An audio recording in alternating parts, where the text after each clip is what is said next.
Selamat siang para netizen dimanapun kita berada, salam inspirasi bagi kita semua. Ya, Bahlil kena karma juga. Kenapa bang? Ada pemberitaan yang cukup menarik bro, ya.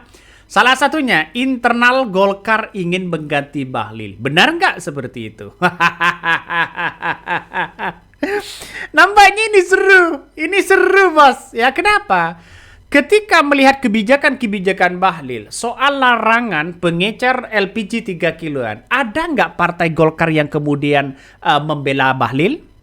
Ada nggak di situ? Nah, satu-satunya yang membela ya kalau nggak salah begitu kan satu kader partai Golkar. Tapi kita lihat saja realitasnya. Benar nggak Bahlil ini akan diganti pada akhirnya? Apakah Bahlil ini justru begitu kan ya? Didorong atau diblunder oleh kadernya sendiri. Ya karena kita tahu sendiri partai Golkar hari ini di mana-mana begitu kan ya sering gabung ke pemerintahan ya. Walaupun apalagi menang, apalagi kalah ya bahwa partai Golkar ini ya terus bergabung di situ. Kalau Bahlil ini lalu kemudian melawan kebijakan-kebijakan Prabowo, jelas di situ begitu kan. Bukan tidak mungkin ya Bahlil bisa saja disingkirkan. Nah, di tengah gaduh kebijakan Bahlil ini bahwa ada beredar poster calon ketum Golkar, itu sudah muncul bos.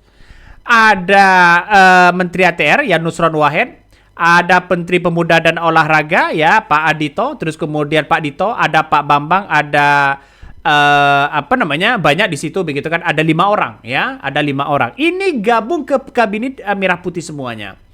Artinya apa? Artinya secara tidak langsung ya seperti Mute Hafid begitu kan ya, ini kan menjadi potensi untuk menjadi ketua umum Golkar.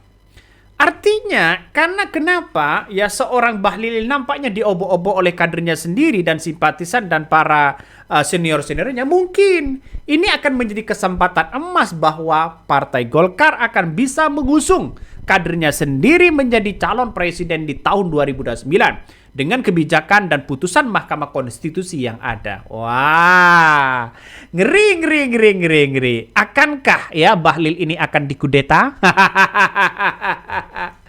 Kalau Bahlil tidak menyelamatkan diri, ya masih main dua kaki begitu kan ya.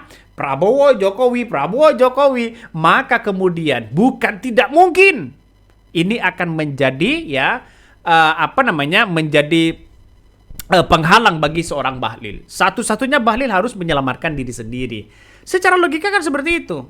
Lihat saja kebijakan-kebijakan sekarang ini soal eceran LPG. Ya bagaimana Bahlil begitu kan ya dikritik habis-habisan oleh masyarakat. Yang jelas tidak ada pembelaan sedikit pun ya oleh partai-partai Golkar. Ya coba kita lihat saja ya, kalau nggak salah Ahmad Dori kalau nggak salah yang hanya membela di situ. Dan kita lihat begitu kan persoalan-persoalan ini ya. Kalau Bahlil diganti, maka akan banyak para senior-senior yang kemudian akan menjadi ketua umum partai. Kenapa? Karena ya ini potensi bos untuk menjadi calon wakil presiden. Ya, Golkar terlalu glorious ya buat seorang Bahlil yang nggak kompeten. Ini komentar dari netizen ya. Niat Barok harus disegerakan, lebih cepat lebih baik. Itu komentar dari netizen. Artinya apa? Artinya ketika LPG sekarang naik akibat kebijakan-kebijakan Bahlil ini begitu kan ya. Maka orang, wah ini kok naik lagi, harganya kok naik lagi. Justru ini akan semakin masyarakat akan semakin semakin muak begitu kan ya pada partai Golkar atau kepada Bahlil.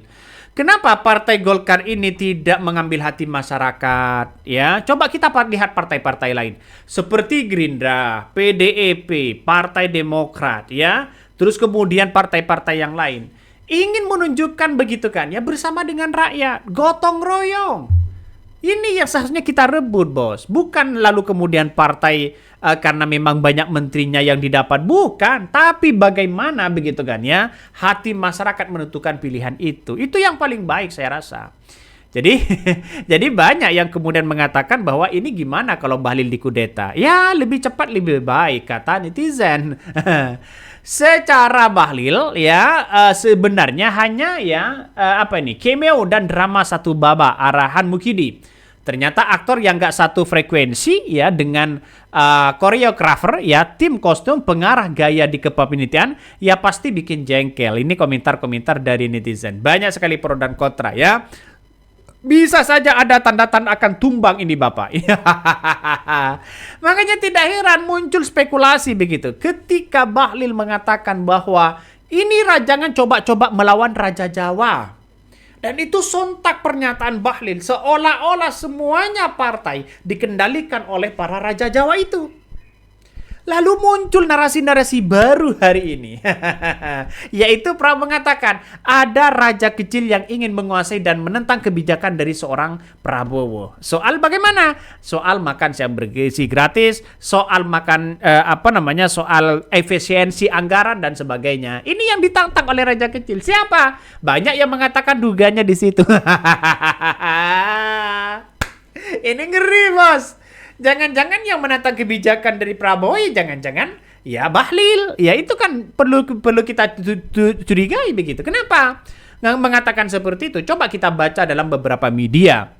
Dia mengatakan begini ya, semuanya kata Prabowo semuanya begitu kan ya. Apa yang kemudian dilakukan Bahlil ini tidak tahu menahu soal bagaimana larangan di situ. Tapi pada kenyataannya dibantah oleh kader Partai Golkar. Kalau tidak ada koordinasi dengan Prabowo, tidak mungkin kementerian itu melakukan itu. Lantas bagaimana, siapa yang salah?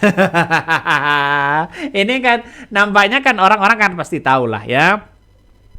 Wajar internal Golkar ingin mengganti Bahlil juga. Uang sudah 10 tahun gak aktif dan malah dukung Puan jadi presiden di 2024. Karena tangan tukang kayu saja dia bisa duduk jadi ketum Golkar ya karena tukang kayu doyan begal partai.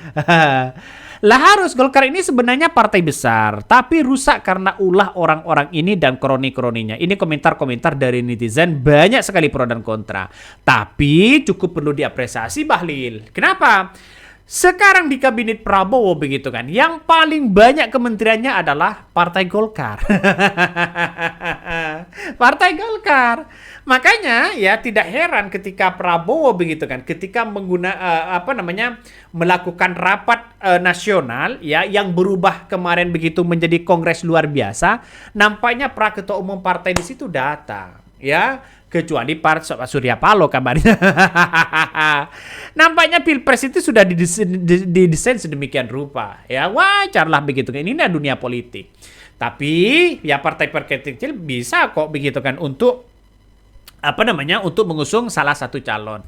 Tapi kita lihat saja ketika Bahlil di beberapa pemberitaan yang cukup menarik begitu bahwa seorang Bahlil ini kalau dikudeta dipecat dari Partai Golkar ya ini akan semakin gejolak begitu. Karena satu-satunya yang memegang kunci traf dari manapun begitu ya seorang Bahlil.